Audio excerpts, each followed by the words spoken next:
नमस्कार दोस्तों, मैं चेतन मीणा। आज हम एक ऐसे टॉपिक के बारे में बात करेंगे जो हमारे हर कंपटीशन एग्जाम के साथ साथ दैनिक जीवन के लिए बहुत ज़्यादा उपयोगी है। तो टॉपिक है अपना पोषक पदार्थ। पोषक पदार्थ दोस्तों, पोषक पदार्थ भोजन से प्राप्त होते हैं। तो सबसे पहले देखेंगे कि भोजन क्यों आवश्यक है। भोजन के साथ साथ पोषण को भी देखना पड़ेगा कि पोषण की प्रक्रिया क्या है। पोषण की प्रक्रिया के बाद वापस देखेंगे पोषक पदार्थ कहते किसे हैं। पोषक पदार्थ तो सबसे पहले देखते हैं दोस्तों भोजन। तो वे सभी जीवधारी जो भोजन प्राप्त कर ऊर्जा प्राप्त करते हैं, या यूं कहें कि वे सभी जीवधारी भोजन का प्रयोग कर ऊर्जा प्राप्त करते हैं। तो सबसे पहले देखेंगे कि भोजन से हमें ऊर्जा प्राप्त होती है। और ग्रहण किए गए भोजन को शरीर के द्वारा प्राप्त करने की प्रक्रिया, ग्रहण किए गए भोजन को शरीर के द्वारा ऊर्जा प्राप्त करने की प्रक्रिया ही पोषण कहलाती है, या यूं कहें कि भोजन से प्राप्त ऊर्जा प्रक्रिया कहलाती है। और बात करें पोषक पदार्थ की, तो पोषक पदार्थ भोजन से प्राप्त होते हैं। तो इसकी परिभाषा देखें तो वे पोषक पदार्थ जो भोजन से प्राप्त होते हैं तथा मानव शरीर को ऊर्जा प्रदान करते हैं, पोषक पदार्थ कहलाते हैं। तो पोषक पदार्थ को देखते हैं दोस्तों। पोषक पदार्थ दो प्रकार के होते हैं, कार्बनिक पदार्थ और अकार्बनिक पदार्थ, ऑर्गेनिक या इनऑर्गेनिक। वे पदार्थ जिसमें कार्बन उपस्थित होता है कार्बनिक पदार्थ कहलाते हैं। वे पदार्थ जिसमें कार्बन अनुपस्थित होता है अकार्बनिक पदार्थ कहलाते हैं। तो दोस्तों बात करें कार्बनिक पदार्थ की, तो सबसे पहले कार्बोहाइड्रेट,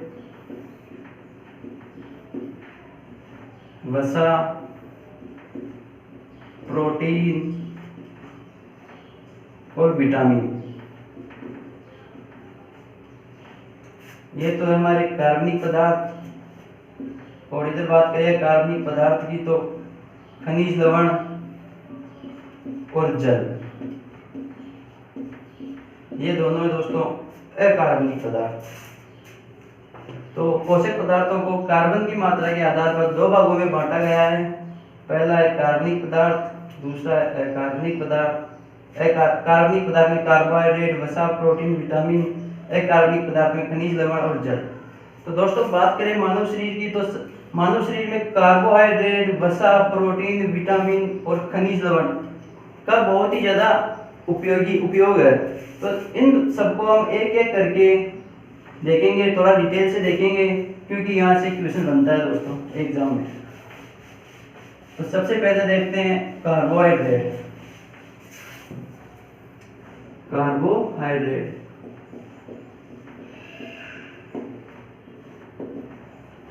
इसे हाइड्रेट ऑफ कार्बन के नाम से भी जाना जाता है। हाइड्रेट ऑफ कार्बन के नाम से भी जाना जाता है। और बात करें कार्बोहाइड्रेट की, तो कार्बोहाइड्रेट में कार्बन, ऑक्सीजन, हाइड्रोजन ये उपस्थित होते हैं। ऑक्सीजन, कार्बोहाइड्रेट में कार्बन, हाइड्रोजन, ऑक्सीजन मिलकर बनते हैं। और कार्बन, हाइड्रोजन और ऑक्सीजन का अनुपात 1:2:1 होता है। इसका सामान्य सूत्र की बात करें तो CnH2O N इसका सामान्य सूत्र होता है।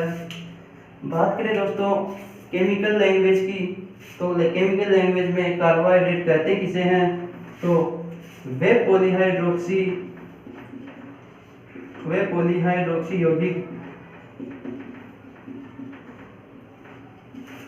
यौगिक जिनमें एल्डिहाइड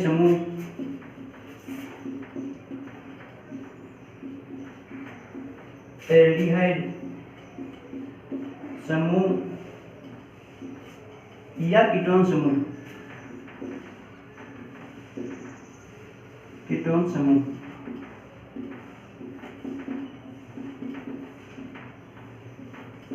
उपस्थित होता है। कार्बोहाइड्रेट कहलाता है। वे पॉलीहाइड्रोक्सी यौगिक जिनमें एल्डिहाइड समूह और कीटोन समूह उपस्थित होता है कार्बोहाइड्रेट कहलाता है, जैसे ग्लूकोज C6H12O6, फ्रक्टोज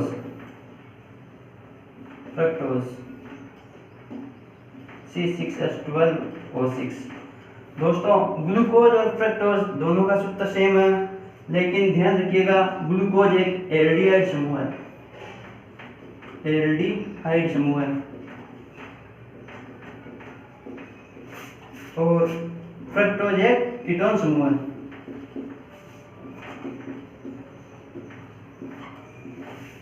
ये थे दोस्तों इसके उदाहरण एग्जाम्पल। अब बात करें इसके अपवाद की, तो इसके कुछ अपवाद हैं, वहां से क्वेश्चन बनता है दोस्तों, थोड़ा ध्यान से देखिएगा।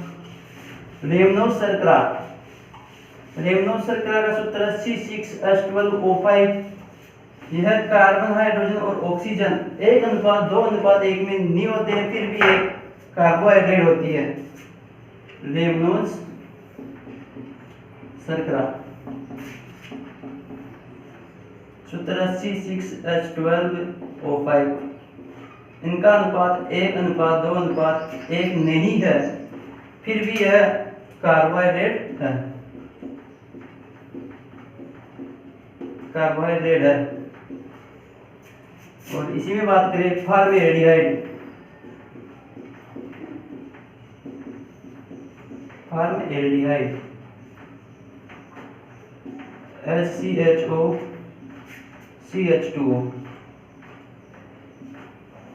दोस्तों ये 1:2:1 में है, इसमें कार्बन, हाइड्रोजन और ऑक्सीजन 1:2:1 में है। इसी प्रकार एसिटिक अम्ल,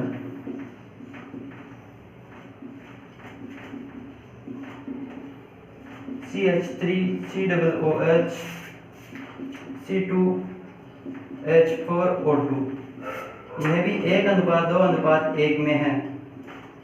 कार्बन, हाइड्रोजन और ऑक्सीजन दोनों 1:2:1 में है, फिर भी यह कार्बोहाइड्रेट नहीं है। फॉर्मएल्डिहाइड और एसिटिक अम्ल ये दोनों कार्बोहाइड्रेट नहीं है दोस्तों, यहाँ से क्वेश्चन बन सकता है, थोड़ा ध्यान रखिएगा। रेमनोज शर्करा एक कार्बोहाइड्रेट है, फॉर्मएल्डिहाइड और एसिटिक अम्ल दोनों कार्बोहाइड्रेट नहीं है। अब बात करें कार्बोहाइड्रेट के स्रोत की, तो सबसे पहले देखते हैं अनाज में। तो अनाज में सबसे ज़्यादा कार्बोहाइड्रेट चावल में होती है। कार्बोहाइड्रेट के स्रोत अनाज, अनाज की बात करें तो सबसे ज़्यादा चावल में, और सब्जियों की बात करें तो सबसे ज़्यादा कार्बोहाइड्रेट सब्जियों में आलू में होती है, और फलों की बात करें तो सबसे ज़्यादा कार्बोहाइड्रेट केले में होती है। ये थे दोस्तों इसके कार्बोहाइड्रेट के स्रोत। अब बात करें इसके फंक्शन की, कार्य की, कार्बोहाइड्रेट के कार्य क्या क्या है। तो कार्बोहाइड्रेट मानव शरीर को तुरंत ऊर्जा प्रदान करता है, तुरंत ऊर्जा प्रदान करता है। और दोस्तों कार्बोहाइड्रेट की मात्रा अगर मानव शरीर में ज्यादा हो तो मानव की कार्य करने की क्षमता अधिक हो जाती है, या कार्य क्षमता में वृद्धि हो जाती है। और कार्बोहाइड्रेट की मात्रा अगर मानव शरीर में कम हो तो मानव की कार्य क्षमता में कमी आ जाती है। ये थे दोस्तों कार्बोहाइड्रेट के फंक्शन, कार्य। तो एक बार फिर से देखते हैं, मानव को तुरंत ऊर्जा प्रदान करने के लिए कार्बोहाइड्रेट की आवश्यकता होती है, और मानव में कार्य क्षमता में वृद्धि करने के लिए मानव में कार्बोहाइड्रेट की मात्रा अधिक होनी चाहिए, और मानव में कार्य करने की क्षमता में कमी आती है तो कार्बोहाइड्रेट की कमी हो जाती है। अब बात करते हैं इसके प्रकार की, कार्बोहाइड्रेट के प्रकार। तो दोस्तों कार्बोहाइड्रेट को तीन भागों में बांटा गया है। पहला है मोनोसेकेराइड।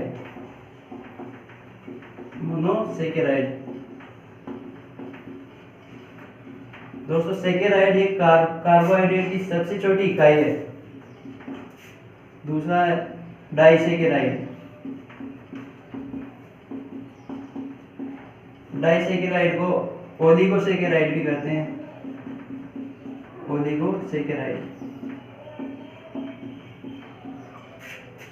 थर्ड है अपने पॉलीसेकेराइड।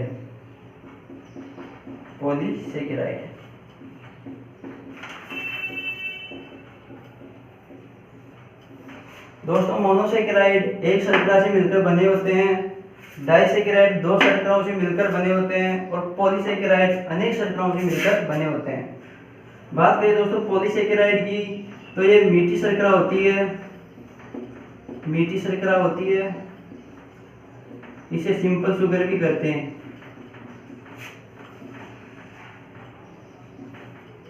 ये जल में घुलनशील होती है।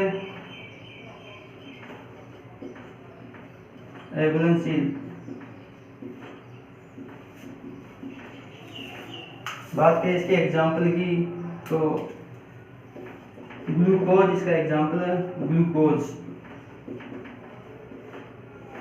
ग्लूकोज को C6H12O6, यह एक एल्डिहाइड समूह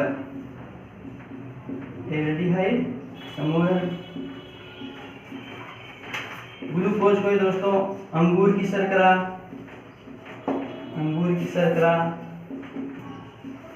और ब्लड शुगर कहते हैं। ध्यान रखिएगा, ग्लूकोज को अंगूर की शर्करा और ब्लड शुगर कहते हैं। बात करें दोस्तों ग्लूकोज की, तो ग्लूकोज का मानव के शरीर में लेवल 100 से 120 mg/ml प्रति ml होता है। मानव की बॉडी में ग्लूकोज का लेवल 100 से 120 mg/ml होता है। और बात करें ग्लूकोज का, अगर मान लो ग्लूकोज मानव के शरीर में बढ़ जाए तो एक रोग होता है, उस रोग का नाम है मधुमेह रोग या डायबिटीज।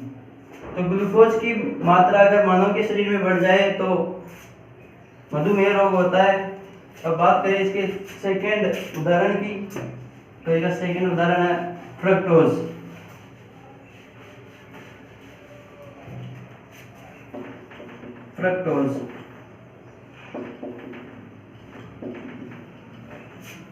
यह सबसे मीठी शर्करा होती है।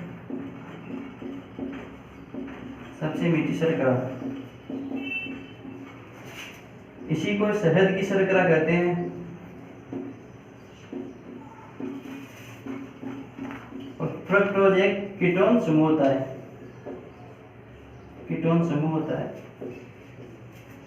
बात करें दोस्तों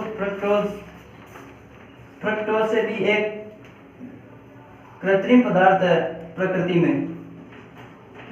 में पाए जाने वाला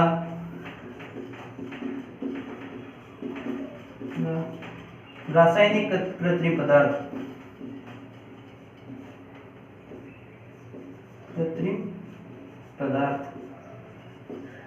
सेक्रीन।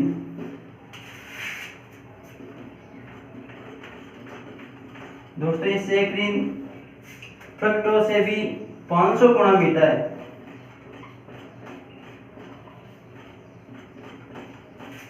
क्वेश्चन आ सकता है दोस्तों कि प्रकृति में पाए जाने वाला रासायनिक कृत्रिम पदार्थ कौन सा है, तो वो है सेक्रीन। और ये सेक्रीन फ्रक्टोज से भी 500 गुना अधिक मीठा है। बात करें दोस्तों डाइसेकेराइड की, तो डाइसेकेराइड दो शर्कराओं से मिलकर बना होता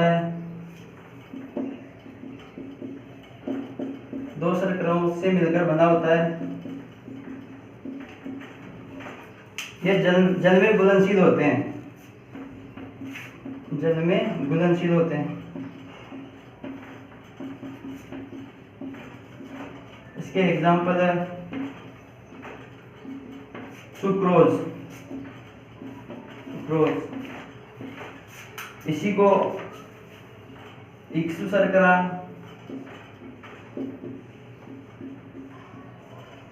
और व्यापारिक शर्करा कहते हैं,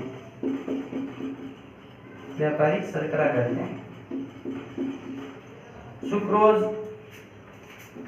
का सूत्र C6 C12 H22 O11, ये जल के साथ घुलकर दो घटकों में बदल जाती है, C6H12 O6, ग्लूकोज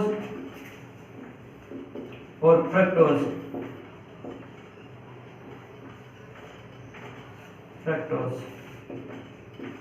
दोस्तों सुक्रोज के दो घटक है, ग्लूकोज और फ्रक्टोज।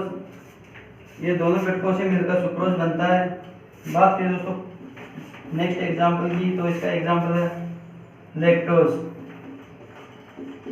लैक्टोज इसे दुग्ध शर्करा भी कहते हैं, दुग्ध शर्करा। ये ग्लूकोज, लैक्टोज दोस्तों दुग्ध शर्करा है। यह ग्लूकोज और ग्लैक्टोज से मिलकर बनती है, ग्लैक्टोज। ये थी दोस्तों दुग्ध शर्करा, लैक्टोज। अब बात करें दोस्तों एक और शर्करा आती है इसमें, ट्रेहेलोज। ट्रेहेलोज ये डाइसैकेराइड में आती है। यह कीटों के रुधिर में पाई जाती है, कीटों के रुधिर में पाई जाती है ट्रेहेलोज शर्करा। अब बात करते हैं पॉलीसेकेराइड की। तो दोस्तों पॉलीसेकेराइड अनेक शर्कराओं से मिलकर बना होता है। इसमें सबसे पहले आता है स्टार्च। स्टार्च जो पौधों के भोजन का संग्रह करता है, पौधों के भोजन का संग्रह।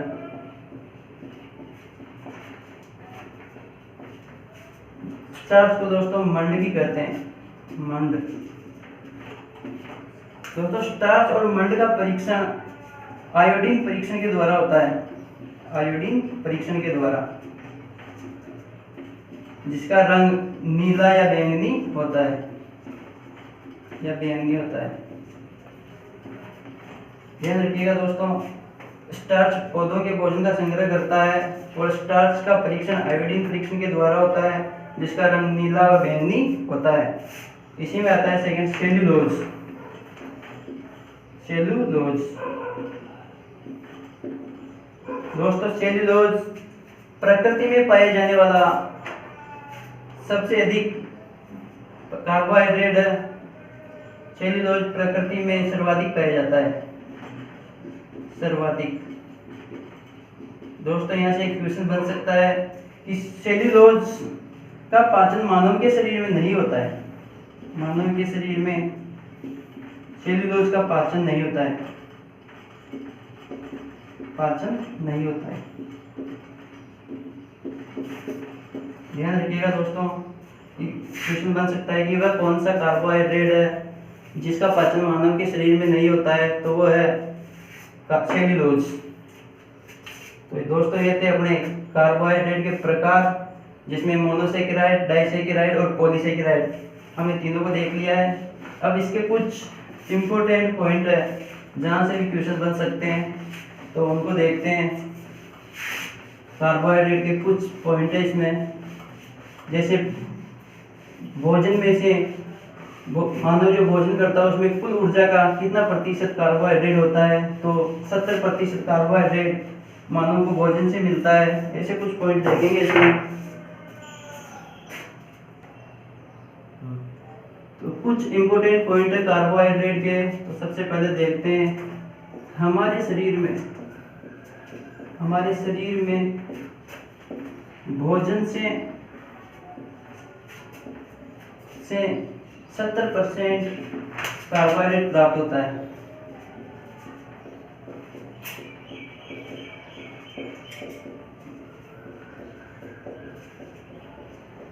दोस्तों ध्यान रखिएगा, हमारे शरीर से भोजन से 70% कार्बोहाइड्रेट प्राप्त होता है।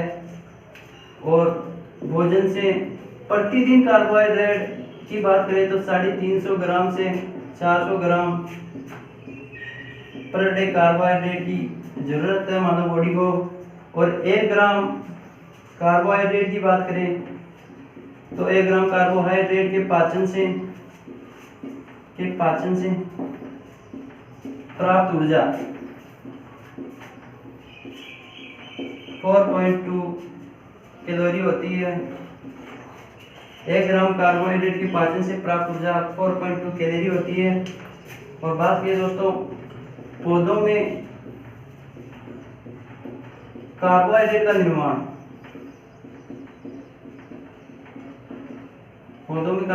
का निर्माण, ग्लूकोज के रूप में होता है।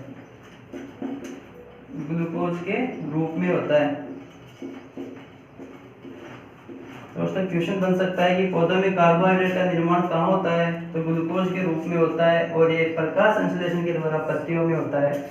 और बात करें पौधों में कार्बोहाइड्रेट के स्थानांतरण की या ट्रांसफर की, तो पौधों में कार्बोहाइड्रेट का स्थानांतरण सुक्रोज के माध्यम से होता है।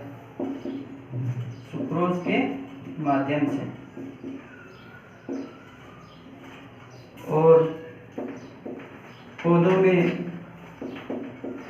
भोजन का संग्रह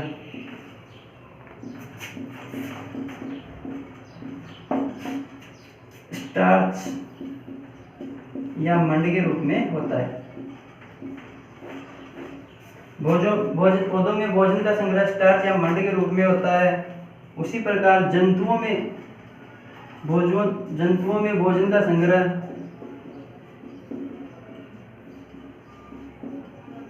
ग्लाइकोजन के रूप में होता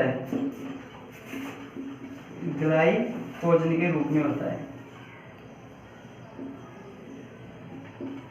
दोस्तों ध्यान रखिएगा, यहाँ से क्वेश्चन बन सकता है जंतुओं में भोजन का संग्रह कहाँ होता है, तो ग्लाइकोजन के रूप में होता है। और बात करें दोस्तों कार्बोहाइड्रेट की, तो कार्बोहाइड्रेट को से हमें तुरंत ऊर्जा प्रदान होती है। तो भूख हड़ताल या आमरण अनशन में किसी नेता या किसी को अनशन से हटाने के लिए फलों का रस दिया जाता है, जिससे तुरंत ऊर्जा प्राप्त हो सके, या किसी खिलाड़ी या एथलीट को तुरंत ऊर्जा प्रदान करने के लिए कार्बोहाइड्रेट दिया जाता है। दोस्तों बात करेंगे नेक्स्ट वीडियो में वसा के बारे में।